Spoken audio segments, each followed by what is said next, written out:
Hello, I'm the Nostalgia Critic. I remember it so you don't have to. It's not always easy being a critic. Yeah, it is. But sometimes it can be annoying. And when I say that, I don't mean like watching a horrible, horrible movie. No.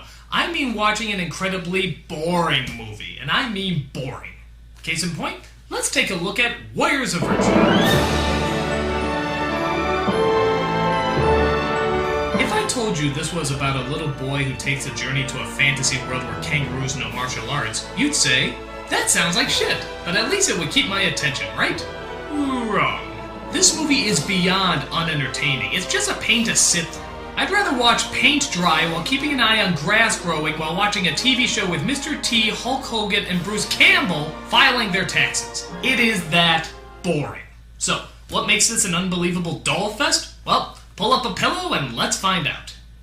So it starts out with a very vague backstory about how the age of warriors seems to be fading in a time of crisis. Is there someone with the courage to step forward? But I fear for him, as I fear for us.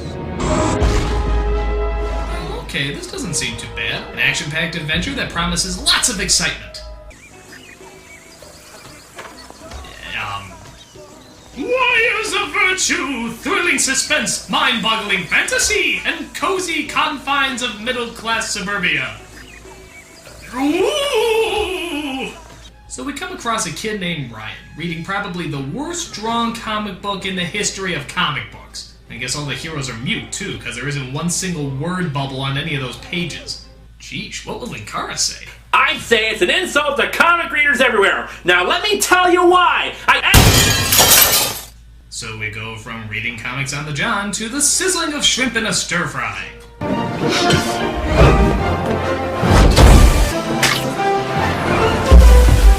Alright, even Iron Chef doesn't show off this much, guy. Just friggin' relax.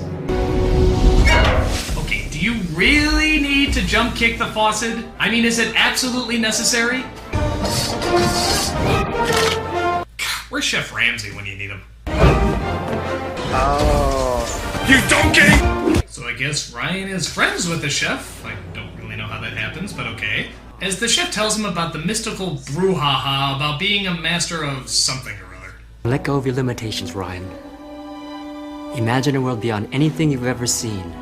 Look, I just ordered the Kung Pao chicken. Can you get it for me already? A world defended by great warriors. Just I'm kinda hungry. No guns, no lasers, no morphing. Probably getting cold. They use the forces of nature as their weapons. You're not getting a tip. Okay, now we're in a sports movie! What the hell's going on here? Can you pick a friggin' scenario? So he's a water boy on a football team because he has a limp leg that doesn't allow him to play. But that doesn't stop him from giving some helpful advice. If you fake to Toby and then bootleg left, you have a clear path to the end zone. I like it when the water hit his foot. But it turns out the football player takes his advice and wins the game.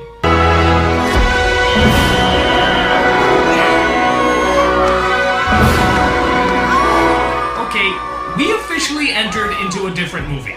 I don't know if they got a new director or if a few pages of Rudy accidentally got mixed into the script, but this isn't the same film we started out on.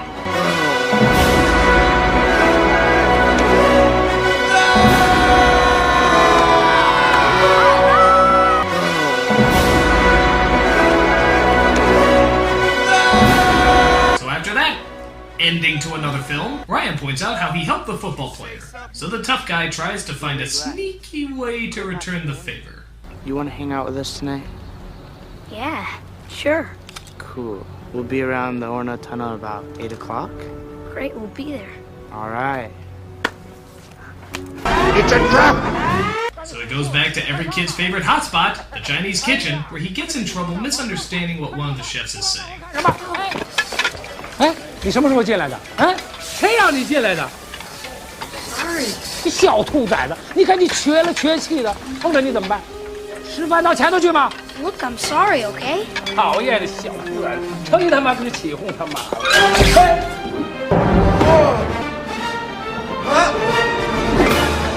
！Okay, this guy should be on special forces or something. What the hell is he doing in a damn kitchen? What's this? It's a cocoon. I was on my way home from school. Saw it lying on the ground. just sitting there. Yeah, don't you have some Happy Meals to Kung Fu or something? But then all of a sudden, down he came, into the ground.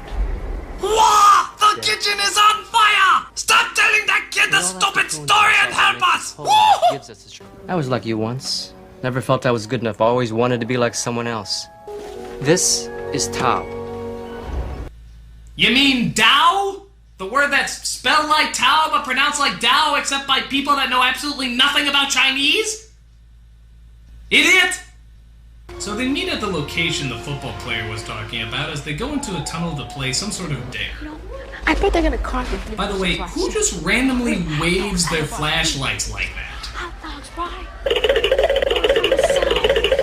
So they get to this big sewer where I guess they partake in this sort of rite of passage or something. The kid needs to cross a beam and get to the other side to spray paint something on the wall. You're moving like a baby! Why don't you just get down and crawl? Come on! What are you? Physically disabled or something? This is probably a bad idea. Come on! Huh? Uh-oh. I hear a plot device. Oh no, I killed a 10-year-old. They're totally gonna drop me from the team for this. So for some reason, he wakes up in Yoda's bathroom where it seems some mythical sewer magically transported him to another world.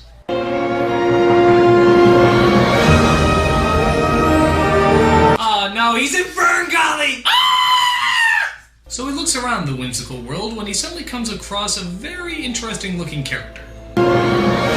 Excuse me, can you tell me how to get to the set of Tank Girl? Well, I didn't think it was that bad of a movie. So while screaming at things and running away, he notices something very interesting. My leg works. It worked! Yes! Yay! Yay! Oh, I think I just broke it again! Son of a bitch! Blue 42! Set! Fight! Yeah, did you just forget you were flushed down the toilet into a supernatural world? Just thought I'd remind you. The fight! So he's attacked by that little guy from Twin Peaks, but then is suddenly saved by... Roller Girl? We're not safe here. Come on. Meanwhile, on the set of Dune, we see our villain named Komodo. I brought you this. It's from a boy. He's a newcomer. Newcomer? The monarch is not pleased. General Grillo, I ask you this. What's the point of power if you don't abuse people? I'm trying to do every Johnny Depp performance I've ever seen. My lord, it's the symbol of Tao. Oh, really? The symbol of Tao? Boy, how dare you! You must be a very tearing person to dispense such tea-pressing information! So Ryan and his new friend talk about where he is. Who are you? Where am I? I'm Alicia. You're in Tao. Tao, goddammit! He said if it was ever returned to Tao, Tao! it could change everything. When he came to Tao, he Tao! found ways of peace You know and what? harmony. It's your fictional bullshit. Just call it whatever the hell you want. So they arrive at their town, which kind of looks like the Narnians if they had landscaping by the Ewoks, as their leader comes forward to give them some news. We cannot let our fears defeat us. Master Chung, we have hope.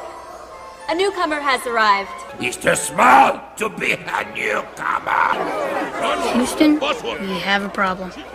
And that's my final answer, because my heart will always go on right after I get jiggy with it. Alicia said you have brought the manuscript. It is important, newcomer. The name is Ryan Jeffers. Bitch! Show me the words of virtue, please. So Master Chung shows him the Teenage Mutant Ninja Marsupials as he describes their character traits that will not really be examined outside of the fact that he just lists them. This is lie, virtue of order, the stability of wood. He is also an alcoholic. Chi, virtue of high wisdom, often playful. And closet homosexual. Shun, the virtue of loyalty. In her spare time, she writes for Business Week magazine. It pays little, but the press is great. Yi, virtue of righteousness. He used to open for Jimi Hendrix. Tough guy to work with, I hear, but I don't know. I wasn't there. So while admiring these Joel Camel Easter bunnies, Chung asks Ryan the important question. He is a newcomer, and he has brought something important to us. Now, Ryan Jeffers, may we see the manuscript? Oh, wait a minute. Why did you wait until night to ask him that question? It was right there. You started to bring it up. I mean, what the hell happened in between those scenes? And he has brought something important to us. Oh, dance time.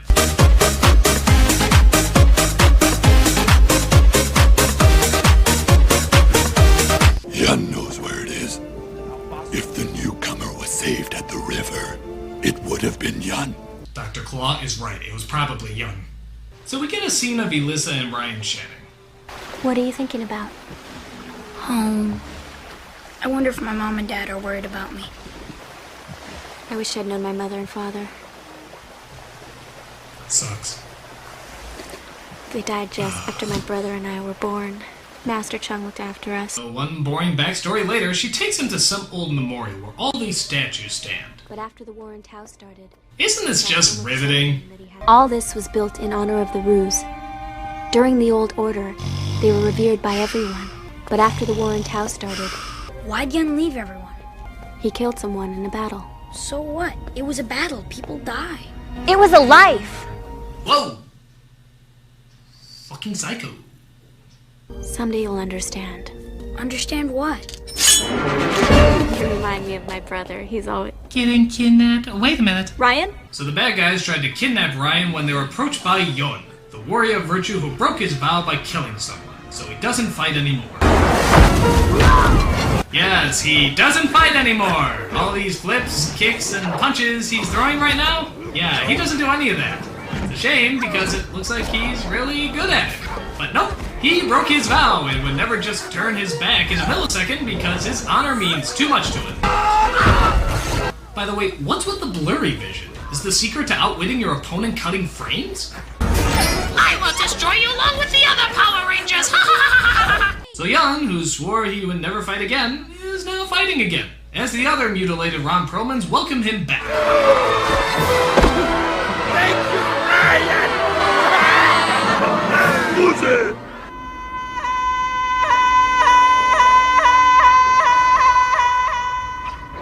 My lord. Wait. You can't just pass over that scene. I mean, what the hell was that? Is that like a Tarzan alarm clock? Is it a crowing rooster whose balls are getting crushed? What movie? What? So after that, we get another scene with King Fopir. But if the manuscript can harm us, why don't we just destroy it? It cannot be destroyed. You can be destroyed. Your armies can be destroyed. But it cannot be destroyed. I have no idea what I'm doing. Direction! Someone give me direction! Does purple suit me? Very much, my lord. Then you are dismissed. I have no idea why we're following you, sir. So after that, we get another scene of our heroes just sitting down and talking. God, isn't this magical? And I made a pledge to protect these people. We can't leave them defenseless. I let Mensu fall into Komodo's hands. I made a pledge to Master Chung. Oh, and just to make the scene even cheaper, they run the footage of Elissa walking backwards. Really? You couldn't just remember to tell the actress to turn around and walk down the stairs? You had to shoot it in reverse? Reversing the film is one of the cheapest moves you can do, guys. Really, really cheap.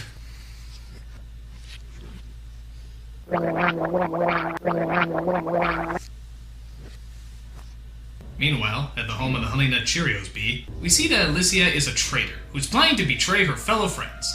Your guilt is obscene. It was a life! I guess no one can say that without screaming! So after playing Duck Duck Goose here, we return back to Ryan, who starts talking to the mini-me version of Andy Serkis, who says he has the manuscript. Show it to me. Are you crazy? It's hid. Hid where no one's gonna find it but me. But I'll take you there. It's a trap! Manuscript's not theirs. That's yours. Has anyone noticed how incredibly boring this is? Huh? Want to stay here forever? Boring! Never see your family? No, look, I can't leave them. They need me here.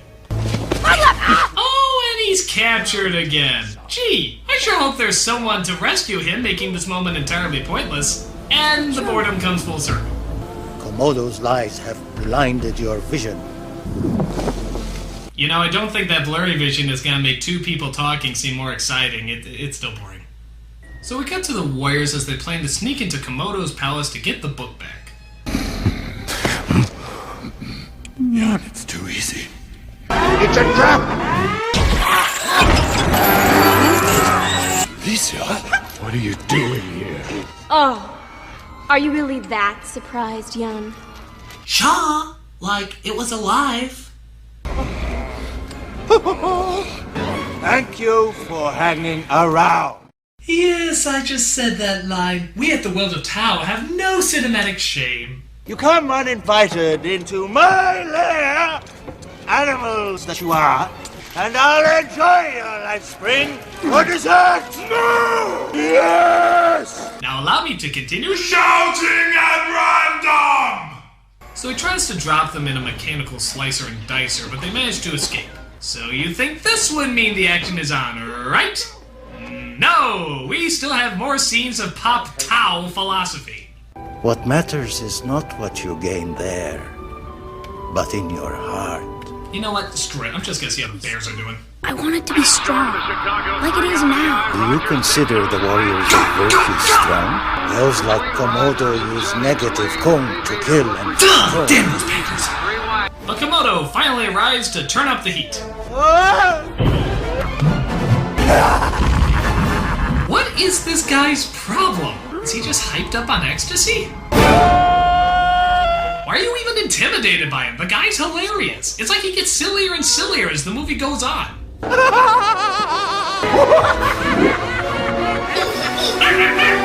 So he kills Master Chung as the rest of the village is under attack. Ryan is kidnapped again and is taken to the Lava Lamp Palace. Ryan, I wanted to tell you. You're on his side.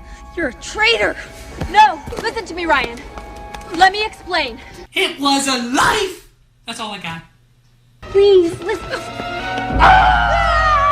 my god. Looking for me? This guy is too much. He's gonna make me pee. I know your sorrow. I know your loneliness.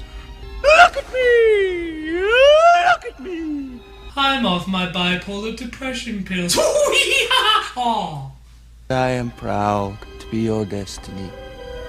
No one will ever laugh at you again, I promise you that. Yeah. If this guy is telling you he can make nobody laugh at you, I wouldn't trust him. Read me the book. What does it say? And then, in one of the oddest moments, and trust me, that's saying a lot, Ryan says one of the most bizarre things in a kid's movie. Shit happens. Shit. Happens. Shit happens. Shit. Dude, guys, what's with the potty mouth? Like 3 more of those and you get a PG-13. You can't read the book, can you? Can you?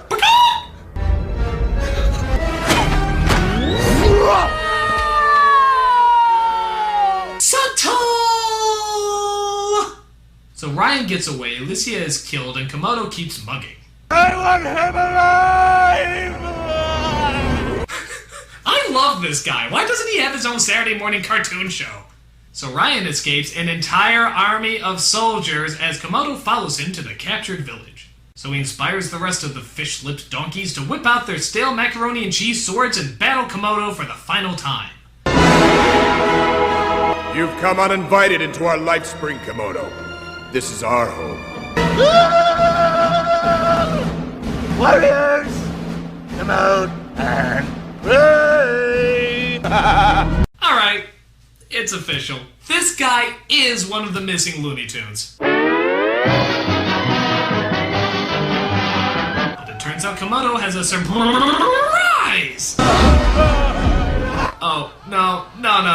There's not enough Ritalin in the world to handle 5 of you. Jesus, it's like Mortal Kombat mixed with a petting zoo. How is this supposed to be taken seriously? And just to make it even more annoying, the whole entire climax is shot in that damn blurry vision. I am dead serious. We finally get some good action, and we can't make any of it out. It's like watching Crouching Tiger, Hidden Dragon while you're doing this. What's the point? While the kid starts to sum up my reaction to the movie, he finally figures out how to read the book and defeat Komodo. It turns out the warriors had to combine their magic medallions together. The medallions! Fire! One! Earth! With powers combined, I am Captain Planet!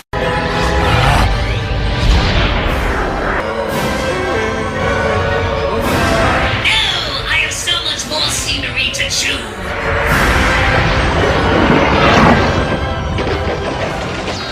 Ryan sacrificed himself to save us. Komodo expended his energy. Yeah, whatever. Just get to the part where they send him home.